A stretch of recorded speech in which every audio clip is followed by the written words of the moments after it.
ṣòro kò séèyàn mọ́ èèyàn wọn mo bá kùn múlẹ̀ àní mo bá kùn múlẹ̀ mo sọ ohun tí mo rí fúnú onílé apá ọ̀tún òfojú re wo ni bẹ́ẹ̀ ni ìmọ̀ràn kà ní tó sì ń gbà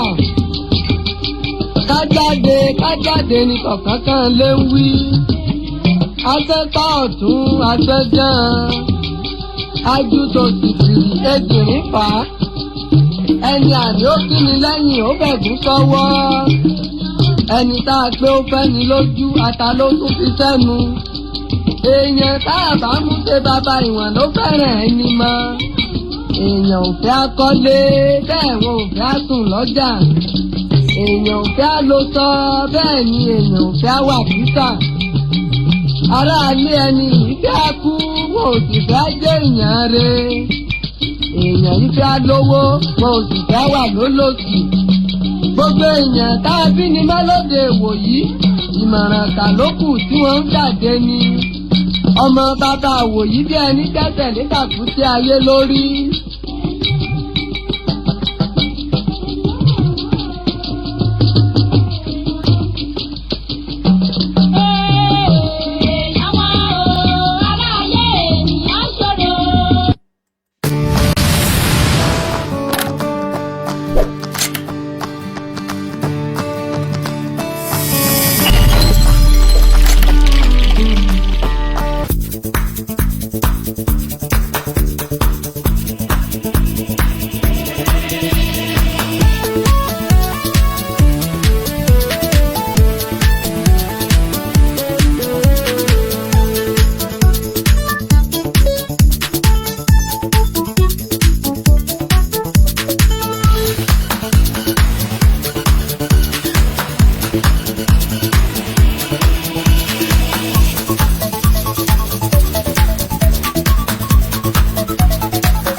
abala kejì ètò wájà tí wà fún wa lónìí.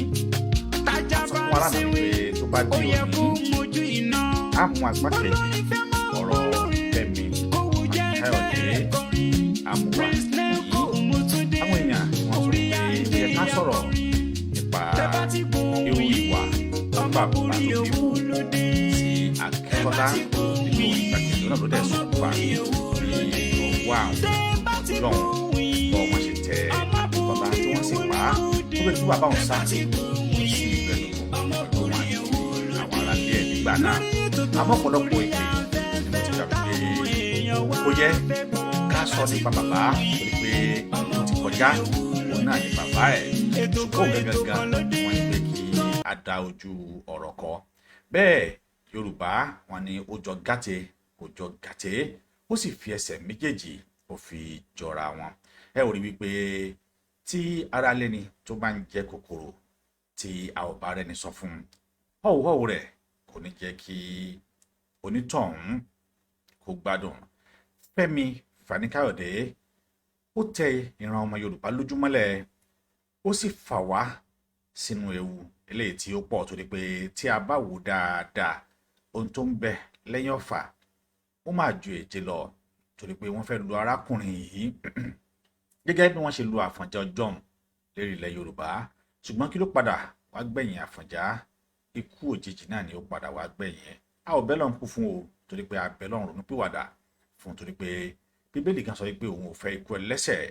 Ó ní bí kìí ṣe pé kí irú ẹlẹ́ṣẹ̀ bẹ́ẹ̀ kò ronúpìwàdà, ìyẹn tí kò bá tí bọ́ fún Fẹ́mi Fani Kayode wípé èyàn ò kí ta ìran ẹ̀ tán tó tún fẹ́ gba owó orí ẹ̀.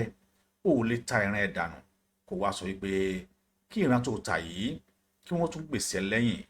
Ẹ ò rí nígbà kan gbogbo wa pátápátá ta jẹ́ sọ̀rọ̀sọ̀rọ̀ lábẹ̀rẹ̀ sí ní bẹ́ẹ̀lù àtẹ́ lu Aṣíwájú Bọ́lá Ahmed Tinubu. Àwọn èèyàn kan tiẹ̀ wò pé ǹjẹ́ àwọn ọmọ yìí ǹjẹ́ wọ́n ní ẹ̀kọ́ ilé tàbí wọ́n ní ẹ̀kọ́ títa? Àmọ́ Yorùbá ní ọ̀rọ̀ sùnùkùn, ojú sùnùkùn òun náà ni ó yẹ ká fi wò ó. Nígbà tí iná tó sọ nínú ọjà nílùú Ìbàdàn, tí ariwo ẹkún sọ, tí àwọn tí wọ́n ya owó èlélé tí wọ́n fi ń ṣiṣẹ́, Tinubu mọ̀nà ìlú Ìbàdàn láti lọ bá wọn, kó fún wọn lówó, kó tún wọn gbé, kó tún dá wọn lókòwò padà. Kò ṣe bẹ́ẹ̀. Kàkà bẹ́ẹ̀ níṣe ló kọrí sí Sokoto níbi tí iná ti jó, tó sì lọ fún wọn ní di 50 billion naira. Owó kíni? Ẹ wá wò ó. Ṣé nígbà tó bá ju òkò sórùlé olórùlé, ó yẹ kó o ti mọ̀ wípé ògúlùtù òun náà ni ohun tí wọ́n náà yóò máa retí. Ìran àwọn àgbàlagbà ta nílẹ̀ Yorùbá, wọ́n á máa tẹ ẹ̀tọ́ ọmọnìyàn lójúmọ́lẹ̀, kódà wọ́n á máa gun àwọ̀ ọ̀dọ́ gàràgàrà. Wọ́n sì ń fẹ́ kí àwọ̀ ọ̀dọ́ kí a panumọ́, torí pé n tí a fi bí ìran Yorùbá ni pé bí àgbàlagbà bá ń sọ̀rọ̀ ní ṣe lọ́mọdé a máa dákẹ́. Ṣùgbọ́n òwe àná ni, kì í ṣe òwe nímọ̀. Tí àgbàlagbà bá sọ̀rọ̀ níbi tí ó ti yẹ kó sọ̀rọ̀, ọmọdé a máa fún lésì ní kíákíá, kágbàlagbà wọn lè mọ̀ wípé mọ̀jẹ̀sín ọjọ́ òun ó yàtọ̀ sí mọ̀jẹ̀sín èní. Ǹjẹ́ nígbà tí ẹ bá ń fi ẹ̀tọ́ wá dùn wá, tẹ̀ sí ní ká dákẹ́, ká wá fọwọ́ lẹ́rán, ká sì máa wò. Ẹ ti sọ àwọn ọ̀dọ́ wa, ẹ ti sọ wọ́n di ìdàkudà látàrí ń tẹ́ ẹ fẹ́ jẹ tí kò jẹ́ kẹ́ẹ̀gbọ́n, látàrí ń tẹ́ ẹ fẹ́ dà tẹ́ ti gbà wípé àdáhàdà ilé alẹ́ yìí ọwọ́ Ọlọ́run ọba ló wà. Mo fẹ́ dogún, mo fẹ́ dọ́gbọ̀n, ọwọ́ Ọlọ́run Elédùmarè òun náà mà ló wà. Tọ́lọ́run tó bá kọ́ ó mọ̀ ní gbogbo tá a máa ń sọ pé àá bí mo ṣe fẹ́ rìn rèé, bí mo ṣe fẹ́ rìn rèé. Kí a tún bọ́ sí orí agbami ètò tòní, torí pé lónìí mo tún fẹ́ ká mú nǹkan kan mí ìyàtọ̀ sílẹ̀ yìí tá a ti mú wá lánàá, torí pé nínú àwọn interview eléyìí tí Fẹ́mi Fani Kayode ṣe, ó lóun ò rí Buhari rí, ó lóun ò mọ Buhari rí. Mo fẹ́ kákàn tí ẹ mọ irú èèyàn tí arákùnrin yìí tó ń ṣe ni, torí pé ọ̀pọ̀lọpọ̀ ó ní wọn ò mọ̀ pé irú èèyàn báyìí ló jẹ́. Ó lóun ò rí Buhari rí, ó lóun ò mọ Buhari rárá àtọ̀. Mo wá rí i pé kí ló dé? Bí irọ́ tó bá lọ ní 20 ọdún, ọjọ́ kan báyìí ṣoṣo òun náà ni òtítọ́ yóò bá. Òtítọ́ ti dé bá irọ́ Fẹ́mi Fani Kayode, nítorí pé ó parọ́. Ó lóun ò mọ Buhari rí, ó ní kódà ó lóun ò rí Buhari rí. Ṣùgbọ́n lára àwọn ènìyàn ẹ̀, bóyá tí wọ́n ń jẹ lábẹ́ ẹ̀ tàbí tí wọ́n mú lábẹ́ ẹ̀, àwọn ni wọ́n pè mí láàárọ̀ yìí. Wọ́n dẹ̀ sọ fún mi pé kò mọ Buhari rí lóòótọ́, ó yẹ kó bá wa ṣe kíní gbà kan. Tinubu ò ṣe gbà, Tinubu ò ṣàwò, àfàbàdà. Ṣé tá bá wá ń sọ̀rọ̀, ṣé bí Fẹ́mi Fani Kayode la wá ń sọ ni? Ṣùgbọ́n kémi ó tún bọ́ sí agbami òtún lónìí, ẹ jẹ́ ká jọ dé ìpolówó ọjà wa náà. Ó ṣe yìí ojú ta ẹlẹ́kọ̀ọ́ o, mo kí ẹ ọ̀rẹ́ mi dáadáa ó bí jí. ọ̀rẹ́ mi èmi náà mọ̀ fẹ́ nílé lórí ṣùgbọ́n àwọn tó wà ń ta tí wọ́n ń talẹ̀ ń bá mi ní ìsìn wọn bá gbá mi àtọwọ́ mi lọ ìmọ̀ràn wo ló lè gbà mí pẹ̀lú àwọn tó wà lóde òní kémi náà lè nílé lórí. ọ̀rẹ́ mi ò tí gbọ́ nípa Cashmore Homes and Properties. Wọ́n lè ta ilẹ̀ gidi fún ọ tí o sì máa ní ìfọ̀kànbalẹ̀. Àwọn ibi tí wọ́n ní ilẹ̀ sí náà ní ìlú Èkó. Wọ́n ní ilẹ̀ sí Ẹ̀pẹ́, Ìjú Ìṣàgà, Ìkòròdú, Ìgbogbo àti Badagry. Ní Ògùn State, wọ́n ní ilẹ̀ sí Abẹ́òkúta ní ọ̀nà tí ó lọ sí Sókótó, Àtàn, Alábàtà, Akínyẹlé àti Jọ́gà. Ní Ọ̀yọ́ State, wọ́n ní ilẹ̀ sí Ọ̀yọ́, Ìwó, Òkè Ògùn àti ibikíbi ní ilẹ̀ Yorùbá wa yìí. Yàtọ̀ sí títa ilẹ̀, àwọn nǹkan tí wọ́n ń ṣe náà ní architectural designs, land surveying, structural designs àti house procurement. Àdírẹ́sì wa náà ní nọ́mbà 324 Elliot bus stop, Ìjú Water Works, Lagos State. Fún ìbéèrè ẹ pè wá sí nọ́mbà yìí 09056930408 tàbí +15013870140 lórí WhatsApp 08081246466. Cashmore Homes and Properties, ìbẹ̀rù Ọlọ́run ní ìpìlẹ̀ wa. Ìrìn àkárí lọ́la sátì àwọn ìmọ̀gbà tó láyé. Ẹni tó ti ra kíní o, tó ti ra kejì, tó ra kẹta, kò ní dúró lọ́la ọlọ́wọ́ bá mi àṣẹ.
Today. Great. I might be staying for a few minutes on some of your philosophy and some of the things that you have mentioned. I will do that quickly and move on the real issues confronting this nation. First and foremost, you've accused President Buhari on issues relating to ethnicity, on issues relating to region and all of that. Several things that you said about him. Has he changed? So, ẹ̀yin tí ẹ sọ pé no voice, mo rò pé tí ń gbọ́ mi báyìí. Ohun tí mo sọ ni wípé mo ní ti irọ́ tó bá lọ ní ogún ọdún. Mo ní ọjọ́ kan ṣoṣo, òun náà ni òtítọ́ yóò bá. Ohun tí mo sọ nìyí, ẹ dákun tí ẹ bá ti ń gbọ́ mi, ẹ jẹ́ kí èmi náà kí n máa ń bí torí pé mo ti ń gbọ́. Àmọ́ lọ́dọ̀ tí ń lọ́hùn, mo fẹ́ mọ̀ bóyá ẹ̀yin náà ti ń gbọ́ mi. Yorùbá wọ́n ní ti irọ́ tó bá lọ ní ogún ọdún. Ọjọ́ kan ṣoṣo, òun náà ni òtítọ́ yóò bá. A sọ díẹ̀ nípa ọ̀rọ̀ bàbá tó bí Femi Fani Kayode. Díẹ̀ lásán ni mo fẹ́ sọ torí pé díẹ̀ wọ́n ní pé díẹ̀ ní tàlàbá ní inú ìbejì nínú ọ̀rọ̀ bàbá tó bí ni torí pé bàbá tó bí la sọ pé bóyá ó kọ́ ìwà ìbàjẹ́ tàbí ìwà ọ̀dàlẹ̀ láti ara bàbá tó bí. Ìdí nìyí tó fi jẹ́ pé díẹ̀ lásán ni màá sọ nínú ọ̀rọ̀ bàbá tó bí ti ṣe Rẹ̀mí Fani Kayode díẹ̀ ní ṣùgbọ́n lérí ọmọ tó jẹ́ pé òun ló ń bẹ báyìí òní mo fẹ́ sọ̀rọ̀ lórí tó sì jẹ́ pé ó fara mọ́ ìran Yorùbá lọ́pọ̀lọpọ̀ ó sì ti ara bẹ́ẹ̀ wọlé sí wa lára òun ni mo fẹ́ sọ̀rọ̀ lé lórí lónìí.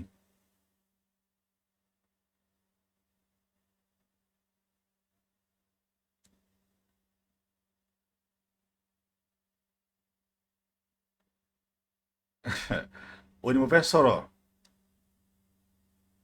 bẹ́ẹ̀ ni òní mo fẹ́ sọ̀rọ̀ lé lórí bàbá ẹ̀ náà bíi trade Akíntọ́lá ni torí pé lẹ́yìn bàbá ẹ̀ ló ní pé kí Akíntọ́lá ó ní kó sọ̀rẹ́ńdà weapon rẹ̀ eléyìí tí àwọn ológun fi mú Akíntọ́lá nígbà náà ìgbà tí wọ́n sì mú Akíntọ́lá tí wọ́n pa Akíntọ́lá wọ́n fi hàn pàṣẹ bàbá ẹ̀ sá kúrò lọ sí ìlú Enugu níbi tó kó àwọn fámìlì ẹ̀ lọ àmọ́ ẹ jẹ́ ká gbọ́ ohun tí Femi Fani Kayode tó sọ kó tó di pé n tí mo fẹ́ kí àwọn ènìyàn ká mú jáde ń bì yìí ó ní wípé ọ̀rọ̀ tó sọ ni mo fẹ́ ká mú jáde wípé òun ò rí Buhari rí ó dẹ̀ sọ àwọn ọ̀rọ̀ kan tó wà very very important mo fẹ́ ká jẹ́ mójútó níbí yìí àwọn ọ̀rọ̀ yìí màá máa gé kéékèèké kí n tó wá padà sí àwọn ọ̀rọ̀ tó ti sọ ní 2015 ẹ máa bá mi ká lọ.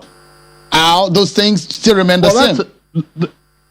That's an interesting point you've made. And yes, I have done that in the past and done it effectively when I felt it was appropriate so to do. However, having moved closer to him over the last few months, I've discovered a lot of things that I didn't know before. There's a lot going on behind the scenes. And the most important thing is this. If I believe in a certain philosophy, or I believe that we should move in a certain direction, and I'm getting positive responses from, when I act from within the family, as it were, and do so behind closed doors, and ensure that change is effected in terms of policy, in terms of the way in which the country is run, in terms of the way in which disputes are settled amongst our various people, and in terms of the war against terror, and I get positive results as a consequence of my personal contributions at various levels, then of course I have to respect that.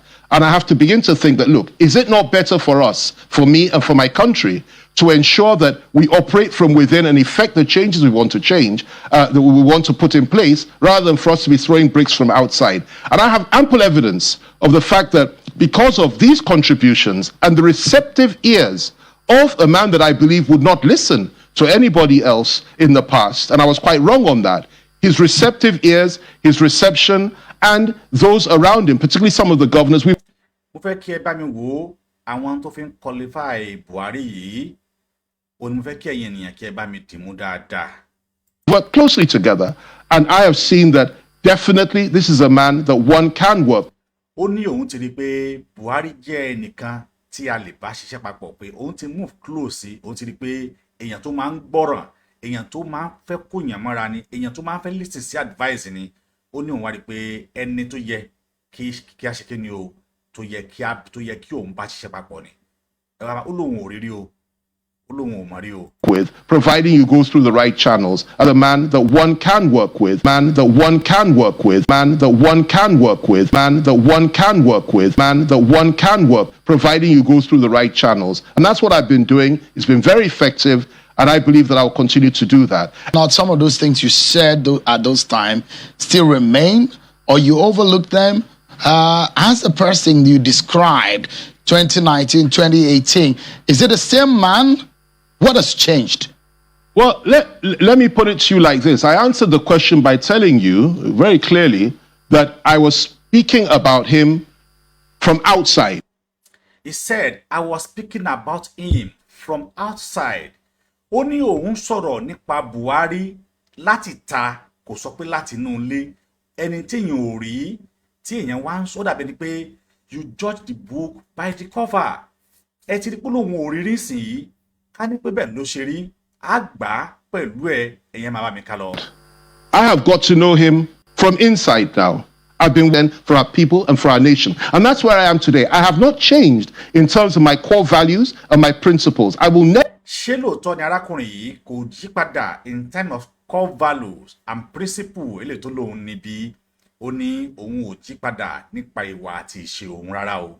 Never change in terms of my core values and my principles. And I will carry those core values and principles into the APC and fight my corner any day, any time today.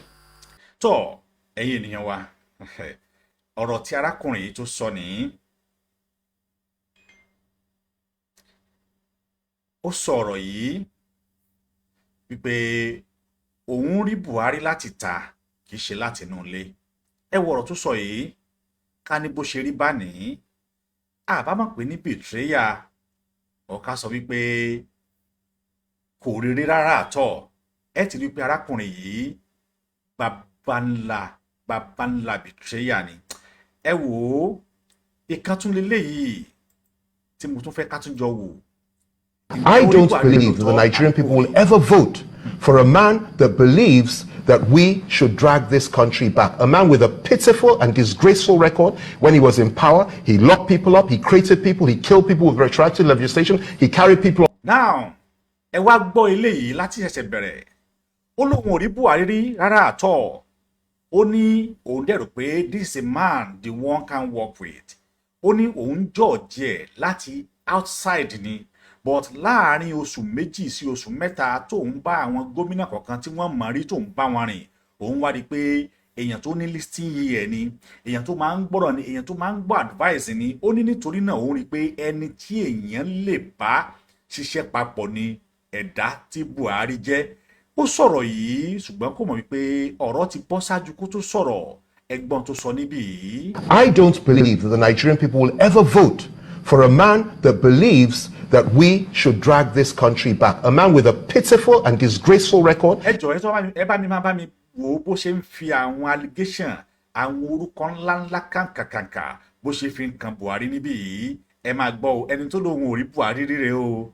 When he was in power, he locked people up, he created people, he killed people with retroactive legislation, he carried people on the streets of London illegally, turned Nigeria into a pariah nation, a man that looted PTF. And I say that because the report, I was in government when the Haruna Adamu report was filed. I discussed with President Obasanjo at the time. I know what the president told myself and Aki Oshutoku privately. If not for the fact that the main person in that report, that is a man by Siraju, an in-law Buhari, dropped dead the day that we decided to prosecute Buhari for it, that man would have been the key prosecution witness and Buhari would have been in jail by now. The truth of the matter is that he was very corrupt, and that Siraju report, the PTF report, absolutely indicted him. A man that when he, I will finish, a man that when he was Minister of Oil in I believe it was in 1987 or thereabouts, President Obasanjo was the head of state at the time. It was in 1977 or thereabouts.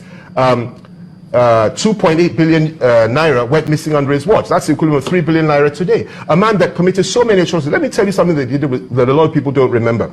This is a man that converted all the currency that we had at that time and told everybody to convert their currency within 1 week, forgetting the fact that most northerners at the time dealt in cash, and most of them kept those the cash in their homes. They lost everything overnight simply because of Buhari's way. A man that sent so many people to jail for hundreds of years without due process, without any credible evidence. A man that, what about the tribunal that was set up? Listen to me. No lawyer attended the, let me remind you. There were reports of the tribunal. You may be too young to know this. No. If I was young, I mean, you were not alive when Julius Caesar was alive, but you know he lived. So that's not a fair.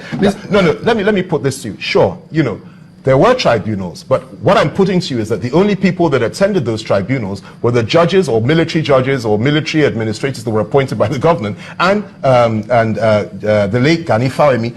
The rest of the legal world boycotted those tribunals because there was no due process. There were no laws administered there. It was just a kangaroo court. There were many people that had been found innocent by the ordinary courts that he now insisted must be jailed at all costs. And this man destroyed the lives of so many people, including the lives of serving governors who were locked up, who after their release died a few months later. Bisi Onabanjo, Adamu Ata, so many of them. Adamu Ata lived for quite some time, but he was never the same person again. So many of them, Ambrose Ali and so many. This is what Buhari did. This is what he stands for. Unfortunately, most people that were 10 years old when Obasanjo came into power in 1999 have no recollection of his. We don't teach history in this country. So people have forgotten who Buhari was. He said people have forgotten who Buhari was. Have you forgotten who Buhari was? And then you went back to him. Because that's the question we need to ask ourselves. Okay, tabaso dandan ni fún ilẹ̀ Yorùbá kó dúró. Àwa lè má sọ pé nítorí tara tiwa la ṣe ń ṣe yìí, ṣùgbọ́n torí tòun kọ́. Because Yorùbá wọ́n sọ wípé a ò ní kí ọmọdé kó má lọ sí òkè láńgbòdo. Tó bá ti lè gbénu gbó fún alárẹ̀ kò sáburú ń bẹ. Ẹ woru paint black and paint tó paint Buhari báyìí. To wá sọ wípé this is the man the one can work with. Ẹ rí wípé arákùnrin yìí kò yàtọ̀ sí ajá tó jẹ́ pé ń ṣe ló tún kó ìgbé ara ẹ̀ tó tún kó jẹ. Ẹ wò ó lóun ò rí Buhari rí kékeré tún leléyìí. Ẹ jẹ́ ká tún sọ wípé lóòótọ́ ọ̀rọ̀ tó tún sọ yìí ó ń sọ láì tí ìfojú kan Buhari ni bóyá ó kàn ń gbọ́ torí gbogbo ara gbọ́ pé tọmọdé ò bá pátán ọmọ òun yóò bá àrọ́bá tá a sì ń wò yìí ó ní Yorùbá máa ń pè ní bàbá ìtàn. Ó ṣeé ṣe kó jẹ́ pé àrọ́bá ó ní gbogbo ohun tó ń sọ yìí tàbí ìtàn ó ní gbogbo ohun tó ń sọ yìí pé à ń jẹ́ arákùnrin yìí ǹjẹ́ òun àti Buhari ti jọ jókòó papọ̀ sójú kan rí ǹjẹ́ wọ́n ti jọ jókòó papọ̀ rí ǹjẹ́ ó ti rí Buhari rí ǹjẹ́ Buhari ti bẹ̀ ń sẹ́rí tó bá wá rí bẹ́ẹ̀ kí ló dé tá àkókò sojú abẹ́ǹkó ká jẹ́ kí gbogbo àwọn èèyàn mọ̀ wípé bàbá ńlá ọ̀dàlẹ̀ òun náà ni arákùnrin yìí ẹ wò ó nǹkan bẹ ènìyàn wọ́n ara ayé kò séèyàn mọ́ èèyàn ṣòro ẹ gbọ́ ṣé lóòótọ́ òun ni Fẹ́mi Fani Kayode ti rí Buhari rí ṣé Buhari ti pè é sínú ilé ẹ̀ rí ṣé òun àti Buhari ti jọ jókòó tí wọ́n ti jọ sọ̀rọ̀ rí ọ̀pọ̀lọpọ̀ wa lè sọ pé bóyá tí n bá bí ẹ̀yin tí ẹ wà lórí ètò pẹ̀lú mi lónìí pé ta ló lè sọ wípé Fẹ́mi Fani Kayode òun àti Buhari ti jọ jókòó báyìí tí Buhari ti bẹ̀ ń sẹ́rí àwọn kan sọ pé kò ṣeé ṣe ṣe bí PDP ni báwo ló ṣe fẹ́ bẹ̀ ń sẹ́ kò lè possible kò lè ṣeé ṣe kó ṣẹlẹ̀ ṣùgbọ́n ó ṣẹlẹ̀ Fẹ́mi Fani Kayode ti rí Buhari rí Buhari sì ti bẹ̀ ní sẹ́rí ẹ̀yin ẹ wò ó ọ̀rọ̀ náà rèé ẹ tún gbà.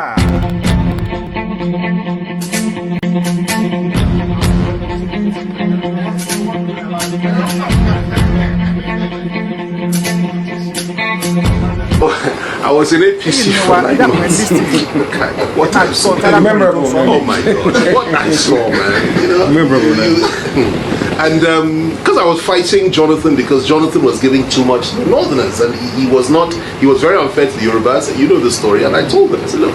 So when I went to APC, ẹ dákun ẹ jọ̀ọ́ gbogbo ẹ̀yin tí ẹ wà pẹ̀lú ẹ dákun ẹ bá mi listen sí ọ̀rọ̀ tí arákùnrin fẹ́ sọ níbí ọ̀rọ̀ tó fẹ́ sọ níbí ó wà very very important more than important in its own ẹ gbọ́ ṣé arákùnrin yìí yóò ti rí Buhari rí kí ni tí Buhari sọ fún un kí ni tó mọ̀ nípa Buhari inú ètò yìí tí mo inú fídíò tí mo fẹ́ play fún yìí òun náà lẹ́ẹ̀tì rí òkodoro ọ̀rọ̀ ẹ dákun ẹ farabalẹ̀ ẹ máa gbọ́rọ̀ yìí. Now, I met Buhari through El Rufai. We interacted 3-4 times. We go and meet him. He had a house somewhere else, not here. He lives just around the corner from here now. But he had a house elsewhere. We went there. So, but as time went by, he now started sending for me. So I went there with Nasir. Then one day they called and said he wanted to see me. I said, okay, I'll go. I met him at the transport. When I got there, he said we should go inside the bedroom. So we sat in the bedroom talking. He started talking. He said, you know, he wants to, you know, I know his aspiration, but he has a challenge with trusting people in view of what has happened to him in the past. But that he just wants me to know that he would want me to work closely with him if he manages to win the nomination for his party, and that, you know, he likes me, I'm courageous. The Obasanjo said a lot to him about me, that once I'm on board, I will fight all the way, and he loves that. Anyway, to cut a long story short, let me tell you why I'm telling you this story. We started talking about the history and about the Igbos. You know what this man said to me? He said, they killed our leaders in the middle of the night, and we can never forget it. That it's a cultural problem. You can't trust them. When he was talking about trust, that's where it came up. I said, sir, they killed not just northern leaders. They killed leaders from every zone. Southwest, where I come from, yes. The Niger, the South, every zone. Not just the north. Not just the north. And he said, no. He said, but we remember. We will never forget. Those words, we will never forget. And we cannot trust them. He said, it's a cultural problem. When he said this, it's sunk in. I had never seen that level of racism. ẹ̀yin ni wa ẹ wò mo fẹ́ tún jókòó mi jó dáadáa ẹ wo tí bá tó sọ níbí yìí dájúdájú òun àti Buhari ti jọ jókòó ó ní ìdíwé bóun ṣe rí Buhari ó ní I've never seen the level of racism ìyẹn ni pé kò ẹ jẹ́ ká jọ àbá arákùnrin tó ń tọ àtẹ̀jíṣẹ́ sí orí kìíní yìí èmi ò kí búyàn bí ìṣùgbọ́n ẹ̀rọ ẹgbọ́n tárákùnrin sọ in tó sọ làwa ń sọ. We will never forget, and we cannot trust them. He said it's a cultural problem. When he said this, it's sunk in. I had never seen that level of racism.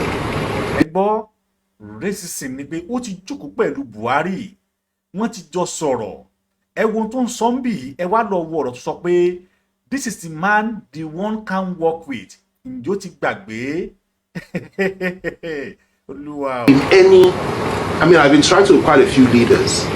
I've never seen that. This was deep-seated hatred for a whole nation of people. And I left that room thinking to myself, these people have to be stopped. Because if they're not stopped, if they have power, what they will do, first they will deal with the Igbos, then they will come and deal with us. You know, they will deal with everybody. And only they would deal with everybody. Wọ́n padà máa wá dì pẹ̀lú ẹ. Ó ti sọ̀rọ̀ kalẹ̀ báyìí. Àmọ́ òun ti gbàgbé. Ṣùgbọ́n kí ló ṣe níṣe ni ajá ẹ̀ ó wọlé tẹkùn. Fúnra lára oníkọ́ ní fẹnu ara ẹ̀ pé kú. Níṣe ni ajá ẹ̀ báyìí ló wọlé tẹkùn lọ fún alára ẹ̀. One of the main reasons, apart from the issue of Muslim ticket, that's what I said no. Not only will I leave them, I will also expose them and fight them. You understand there are some basic, fundamental, core issues that you must never compromise on. It's not about giving Nnamdi Kanu a position of SGF or position of vice president or something like that. Because if you do that, he will serve his term, then we'll be back to square one. Square zero, man. Absolutely. You know, you've got to fight for your people. You've got to fight for your people. And it's a structural, seismic change, both in thinking and in approach. And if they say no, then break it. You know, I told you when we were in detention. The truth is, I don't even believe in this union anymore. I don't believe in it. I don't believe in Nigeria. I don't believe that the Northwest and the Northeast, you know, as they are now, should be part of us, because their whole mindset, their whole, you know, view about the world is different to ours. Mo dá dúró níbí ó lóun ò believe nínú Nàìjíríà àmọ́ nígbà míì ẹ mọ̀ pé ọ̀rọ̀ ìjọba ni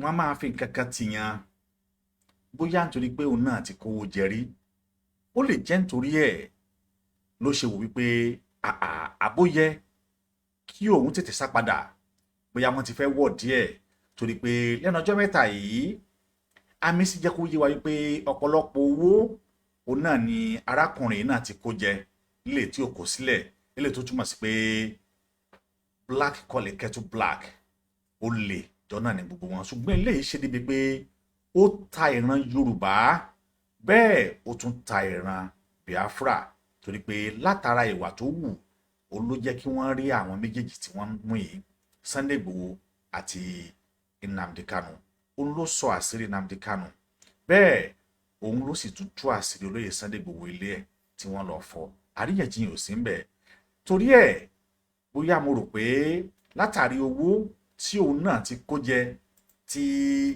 àmì ṣẹ̀ṣẹ̀ wá tú díẹ̀ sìn torí yẹn náà sọ̀rọ̀ nípa pé arákùnrin tí ẹ wò tí wọ́n mọ̀ sí Femi Kayode yìí ọ̀dàlẹ̀ olè wọ̀nbílíkì wọ̀nbíà lásánlásán olójú òkòrò ọ̀dàlẹ̀ ni ẹgbọ́n tó náà sọ nípa ẹ̀.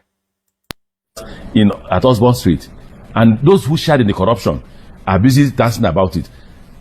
Femi Fani Kayode, when he was Minister of State, Minister of Aviation, Dr. Peter Odili's government gave him 2 billion naira to fix the runway. It's not there on the record of aviation. And the Minister of Transportation have that record. It's not there. He went away with the 2 billion naira. Are those allegations that you're making against him? I'm not making allegations. I'm saying statement of fact.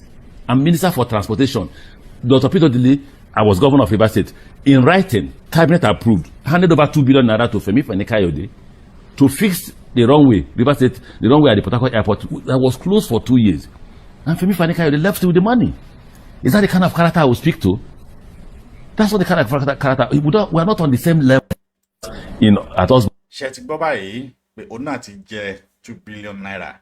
Bóyá àwọn nǹkan wọ̀nyí ni wọ́n tú ìwé kan tó wò pé tíwájú ò bá ṣe lọ bóyá ẹ̀yìn a ṣe padà sí tàbí kí n sọ pé ẹ̀yin yíbò wọ̀nyí bóyá àǹtí ẹ fún jẹ òun ló fà á tó fi di pé ọ̀rẹ́ wa dàbí ajá ńlẹ̀ kòkò ẹkùn ńlẹ̀ ajá torí pé tí èèyàn bá jẹ oúnjẹ yíbò ń gbà mí olúwe a máa ṣe kàtàkàtà a sì máa bá kàrànkàràn káàkiri bóyá àǹtí wọ́n fún jẹ bóyá ló fà á tó fi di wípé ó tara ẹ̀ ní ẹ̀sọ́ ẹnìkan sọ pé wọ́n ní ó tara ẹ̀ ní kò ta ìran Yorùbá kò sí ẹnikẹ́ni tó lè ta ìran aládé ààrẹ ló tàbùkù torí wípé ìta sì ń bọ̀ wá lé ọmọ padà wá sílé bọ̀ nígbà tó bá padà wá kò sẹ́ni tí ó gbà torí pé nígbà tí ọ̀rọ̀ Àfọ̀njá ṣẹlẹ̀ àwọn ọmọ ẹ̀gá wọn Yorùbá wọ́n filẹ̀ wọ́n sọ pé máa daran òun náà mo sọ pé a ò kì í ní kí ọmọdé kéré kó má lọ sókè láńgbòdo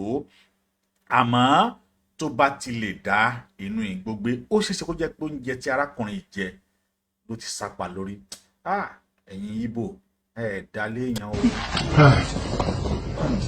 Whenever you be taking start, you finish my house people. Please you. Stop eating my food. How you been doing? This food is for the babies and I, not for This is before or after? After what? After I slap you and put God in your mouth? Oha soup, please. Oha soup. Oh.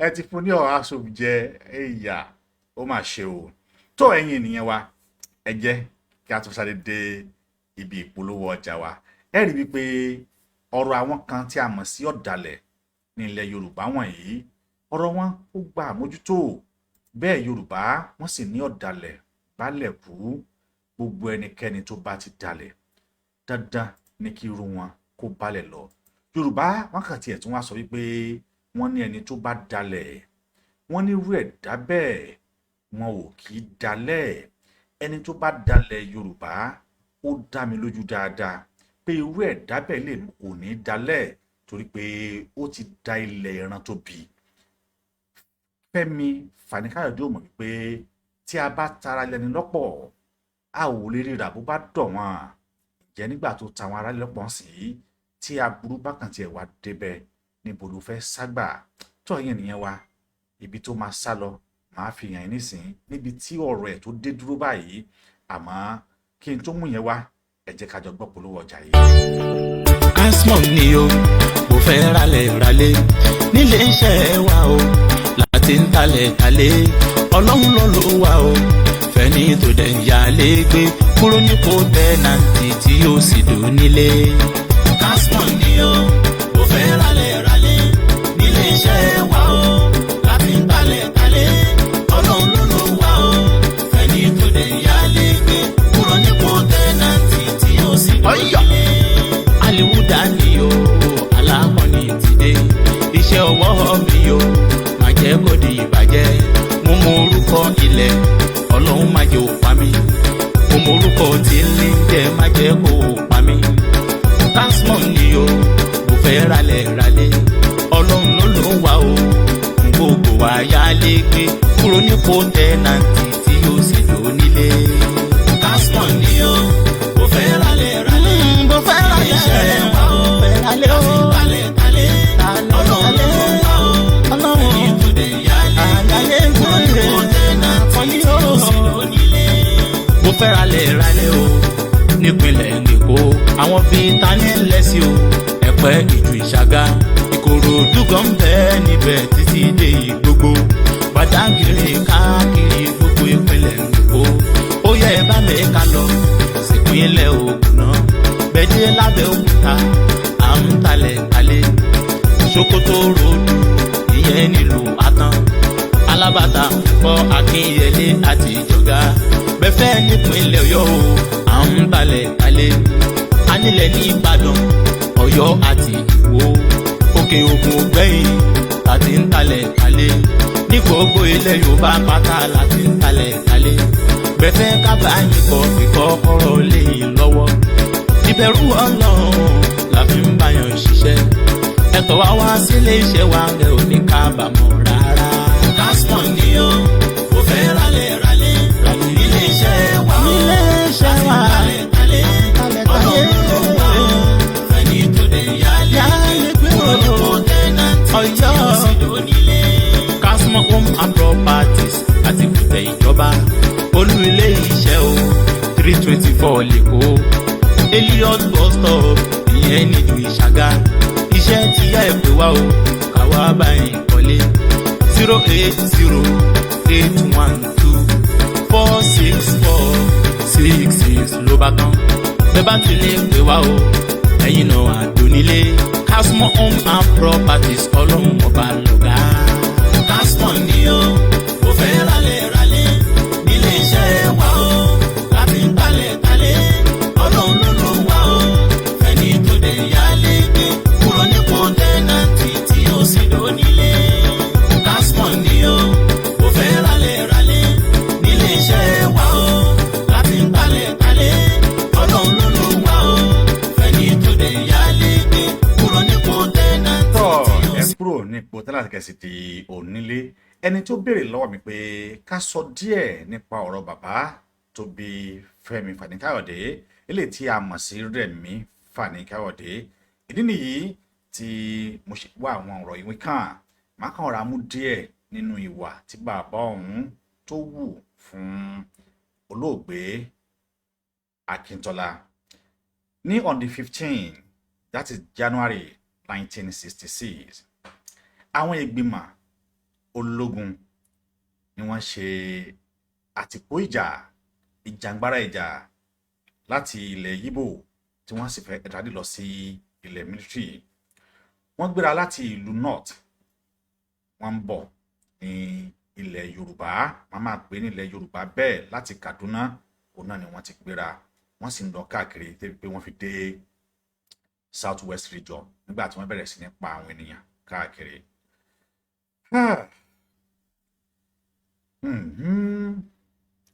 ikú tó pa Akíntọ́lá kò sẹ́yìn iṣẹ́ ọwọ́ Rẹ̀mí Fani Kayode nígbà tí ó sọ fún Akíntọ́lá pé kí ó jáwọ́ ogun tí ìyẹn náà sọ pé rárá òun ò ṣetán àti jáwọ́ ogun.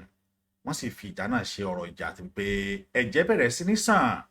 Akíntọ́lá náà ṣe bí ọmọkùnrin ó pé àá kí ló dé àgà kí ilẹ̀ ó kú ilẹ̀ ó yà sani. ṣùgbọ́n ikú padà pa Akíntọ́lá. àwọn ọmọ ológun padà rí Akíntọ́lá pa ní ìlú Èkó wọ́n sì pa wọ́n sì gba ẹ̀mí ẹ̀. kété tí wọ́n pa Akíntọ́lá tán nígbà tí Fẹ́mi Fani Kayode ti pẹ̀tù sí Akíntọ́lá nínú pé kó jọ̀wọ́ ogun tí wọ́n sì rí mú tí wọ́n sì pa á. òun náà ni bàbá yìí gbéra tó sì kó àwọn ẹbí ẹ̀ ó kó ogun wọn pátápátá wọ́n dẹ̀ gba ìlú Ẹnúgu lọ níbi tí ó sá lọ tó ṣe àtìpó lọ. ṣùgbọ́n olùkọ̀tàn yìí ó ní ká bi bàbá Fẹ́mi Fani Kayode léèrè ó ní tàbí ká bi Fẹ́mi Fani Kayode léèrè gangan pé ǹjọ́ lè ṣàlàyé ipa tí bàbá ẹ̀ kó ní ikú tó pa olóògbé Akíntọ́lá. ó ní ǹjọ́ lè sọ bí ọwọ́ ṣe ba olóògbé Akíntọ́lá. ó ní ìjà oníṣọ́ lè sọ bí oníbàbá ò lè sọ ó nítorí pé òun náà bá wọn kópa nínú ètò eléyìí tí a mọ̀ sí coup tí wọ́n fi pa Akíntọ́lá tó yẹ pé ó sì gba ọ̀pọ̀lọpọ̀ ẹ̀jẹ̀ àti ẹ̀mí.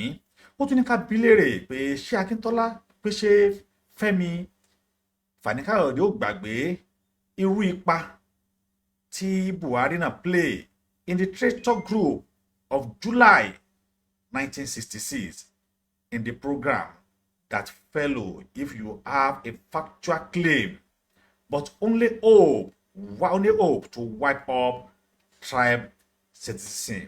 ẹ rí i pé ìran wọn ti jẹ́ ìran ọ̀dàlẹ̀ ṣáájú kó tó dòní ṣáájú kí wọ́n tó bí. ó dàbẹ̀ ni pé ẹ̀jẹ̀ ọ̀dàlẹ̀ àti omi ọ̀dàlẹ̀ òun ni wọ́n fi wẹ̀.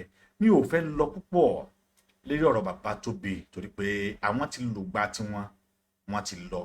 iṣẹ́ aburú tí wọ́n sì ṣe kalẹ̀ òun náà ńlá sí rán dùnú lónìí torí pé bàbá Ọbáfẹ́mi Awólọ́wọ̀ ó finú tán lọ́pọ̀lọpọ̀ ṣùgbọ́n kí ló padà ṣẹlẹ̀ wọ́n padà betray bàbá yìí náà ni ló fi jẹ́ pé Yorùbá ẹ̀gbọ́ táwọn èèyàn kan tiẹ̀ máa sọ ni wọ́n á ní Ọ̀yọ́ lóṣòó inú wọn dọ̀bálẹ̀ òwe ní o mo tọrọ àforíjì ọgbẹ̀yìn ọmọ ìlú Ọ̀yọ́ pátápátá torí pé Ọ̀yọ́ òde òní tí wọ́n bá ti lóṣòó inú wọn náà lóṣòó ní báyìí ṣùgbọ́n láyé ọjọ́ ni máa sọ pé Ọ̀yọ́ lóṣòó inú ẹ̀ dọ̀bálẹ̀ torí pé ẹ ò lè mọ ibikíbi tí wọ́n bá ń lọ. ìdí nìyí tó fi jẹ́ pé ọ̀dàlẹ̀ balẹ̀ kú ẹni tó bá dalẹ̀ yóò bá ilẹ̀ lọ. Ẹ rí i pé arákùnrin yìí ó dalẹ̀ ara ẹ̀, ó dalẹ̀ àwọn ẹbí ẹ̀, ó dalẹ̀ ọ̀rẹ́, ó dalẹ̀ àwọn fans tóbi. Ṣùgbọ́n irú èèyàn tó bá dalẹ̀ báyìí tọ́ ẹ̀fẹ́ ká fi lọ́lọ́wọ́ ọba lọ́wọ́, ká sì sọ́ra fún irú ẹ̀dá bẹ́ẹ̀ láti bá rìn, láti bá dòwò pọ̀ tàbí láti bá da ohunkóhun papọ̀. Ìdí nìyí tó fi jẹ́ pé níbi tí arákùnrin yìí yóò ti padà sọ wípé I pledge to Nigeria my country, to the faithful loyal and honoured, ibẹ̀ náà rí torí pé òun náà ti di àwùjọ àwọn new nation, torí pé a kó wọn sí apá kan new nation ni eléyìí tí a mọ̀ sí ìran Fúlàní. Ṣáájú kí n tó mú ètò yìí wá sópin, ẹ wò ó níbi tí arákùnrin yóò ti padà bá rẹ̀ lẹ́wọ̀n yìí, ibi tá ti padà máa kí lérè pé Fẹ́mi Fani Kayode káàbọ̀ sáàárín àwọn ẹranko. Ó ti wà láàrin wọn tẹ́lẹ̀tẹ́lẹ̀, ó wà láàrin apààyàn, agbénipa, abánisùn tí ó kàn tiẹ̀ rí bẹ́ẹ̀ ṣe bó ń ná ìyàwó ẹ̀ dẹ́ẹ̀dẹ́. A ní àwọn fídíò yìí lọ́wọ́ tó pọ̀, ṣùgbọ́n kì í sọ̀rọ̀ mọ̀lẹ́bí ẹ̀, òun á fẹ́ máa tú tàǹsìn yìí ọ̀rọ̀ tara tiẹ̀ gangan ni, torí pé oníkálukú àbí tiẹ̀ lára ni. Ẹ bá mi welcome Fẹ́mi Fani Kayode sáwùjọ àwọn èèyàn wọ̀nyí láṣẹ Ọlọ́run níbi tí ó ti padà bá rẹ̀ náà rèé, torí pé ó fọwọ́ sọ̀yà wípé òun ṣetán láti ṣe ẹrú yín títí láéláé. Ilé yóò sì ṣẹrú Fúlàní torí pé ìran wọn náà bàbá ẹ̀ náà ṣẹrú Fúlàní ni, eléyìí náà ó sì padà wá ṣẹrú Fúlàní kẹ́ ìgbésí ayé ẹ̀ náà ni. Ẹ wò ó níbi tọ́rọ̀ ẹ̀ kàn lélẹ́yìí.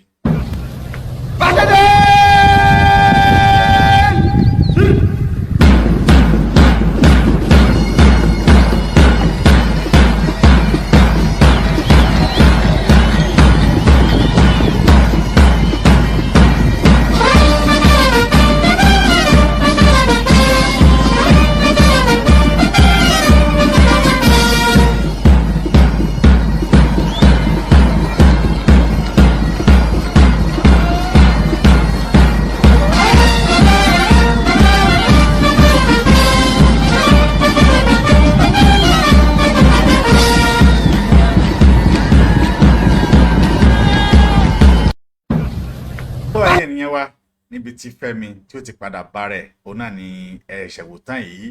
Oníyanṣe ọlọ́bẹ̀ ṣe ti ní pé ètò tòní ṣókí báyìí tí kì í pọ̀ jù, òun náà ni a ó ṣe títí di ọjọ́ míì tí a ó tún jọ máa pàdé. Èmi ọmọ yín, ọ̀rẹ́ yín, Omoboriowo ni mo sọ wípé láṣẹ Elédùmarè Ọlọ́run ọba tó dá èmi àti yín kò ní jẹ́ ká tẹ́ ní tìkà, bẹ́ẹ̀ a ò ní fi ẹrù wa sọ ẹni tó ń sọ wa o. Ọlọ́run yóò yọ wá kúrò lọ́wọ́ ẹni tó jẹ́ wípé ó ń sọ ni tí àwa ò sọ. Ẹ jẹ́ ká ṣọ́ra ṣe o.